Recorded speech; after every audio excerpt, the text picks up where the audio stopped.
Nature at hiking ba ang trip ninyo? Pues, isasuggest ko sa inyo itong Mount Batulao. This is a beginner-friendly hike, pero napakaganda naman talaga. Sino ba ang hindi ma-amaze sa ganda nito? Dito lang to sa Nasugbu, Batangas. This mountain is good for beginner, pero nakaka-amaze dahil ang ganda nito. Kaya naman, tara, samahan nyo kami. Dahil aakyatin natin ang Mount Batulao. Early morning pa lang ay nandito na kami sa jump off at dito na rin kami nag-register. Binigyan lang kami ng instruction and of course, syempre nanalangin muna kami bago kami mag-hike. Medyo madilim-dilim pa nang nag-start kami sa aming trekking. Ang ganda ng buwan, bilog na bilog siya. At mamaya-maya pa, medyo lumiliwanag na ng onte. Nagtambay muna kami sandali para pagmasdan ng sunrise. Mamaya-maya pa, nag-continue na rin kami sa aming hike. At ito pala ang mga kasama namin. Mahangin pala dito habang nag-hike kami. Meron ditong kubo para pwedeng magpahinga muna sandali. Ang bundok pala na to ay grassland, so wala siyang masyadong mga puno. So kung plano yung pumunta dito, mas maganda kung mas maaga. Dahil kapag inabot kayo ng tanghali dito, nako, napakainit. I mean, malamig naman siya, mahangin. Kaso syempre, kapag malakas na yung araw, matutoasted tayo niyan dahil walang mga puno.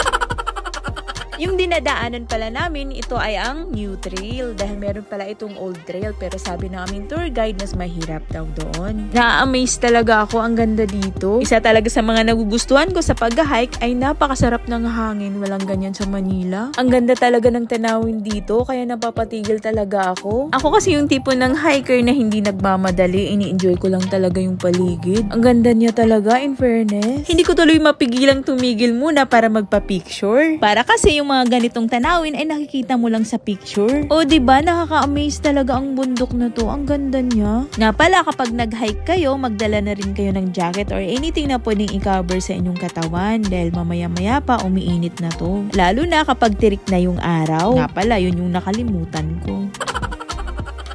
Habang patagal ng patagal, na-amaze talaga ako sa view na nakikita ko. Paganda siya ng paganda. Medyo malakas pala ang hangin dito, kaya ingat-ingat din dahil may mga bangin sa paligid. Sabi nga nila, never underestimate mountains. Nakakatuwa, ang ganda ng mga itsura ng grass, lalo na kapag nahanginan na ito. Grabe, napatigil muna kami dito dahil sobrang ganda ang presko ng hangin. Wala akong masabi, grabe, lahat maganda. Kaya pala lagi ko naririnig yung bundok na to, talaga namang napakaganda niya. Tara, enjoy muna natin ang paligid.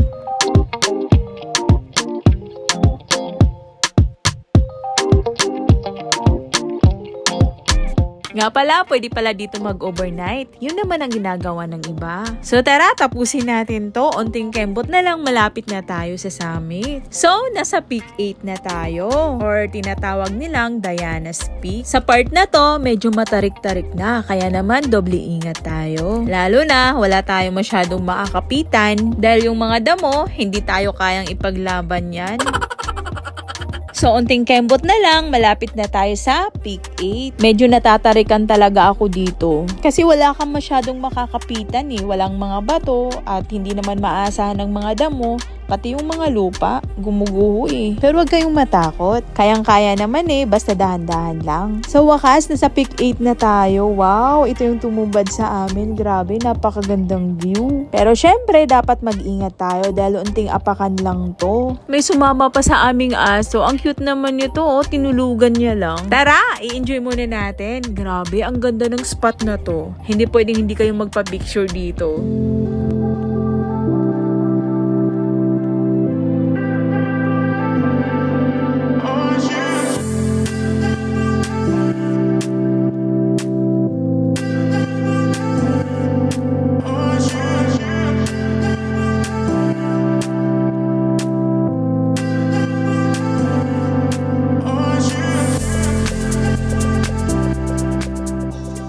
So mamayat-maya pa ay tinuloy na ulit namin ang aming pag-hike. Kapag nadaanan nyo ang part na to, ibig sabihin malapit na kayo sa summit. At mamaya-maya pa, wow! Ito na!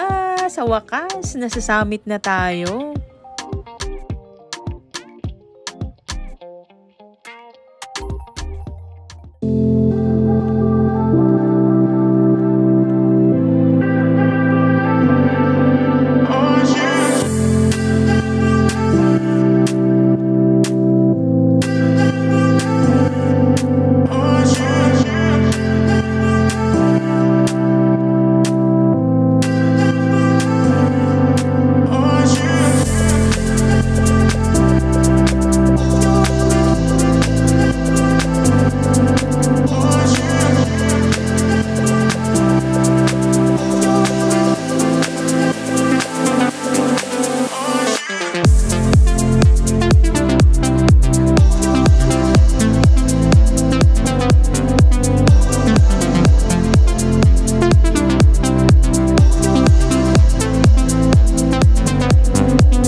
Alright, so that's it mga mare. O, diba? Sulit na sulit naman talaga ang pag-akyat natin sa Mount Batulao. Pero hindi pa pala natatapos ang challenge natin dahil medyo challenging din pala ang pagbaba natin dito. Pero don't worry dahil andyan naman ang ating mga tour guide upang tulungan tayo. Nakakabilib sila, diba? Alright, so that's it mga mare. Don't forget, bago tayo umalis ng Batangas, ang lomi nila. Tikman muna natin. Alright, so that's it. Bye-bye!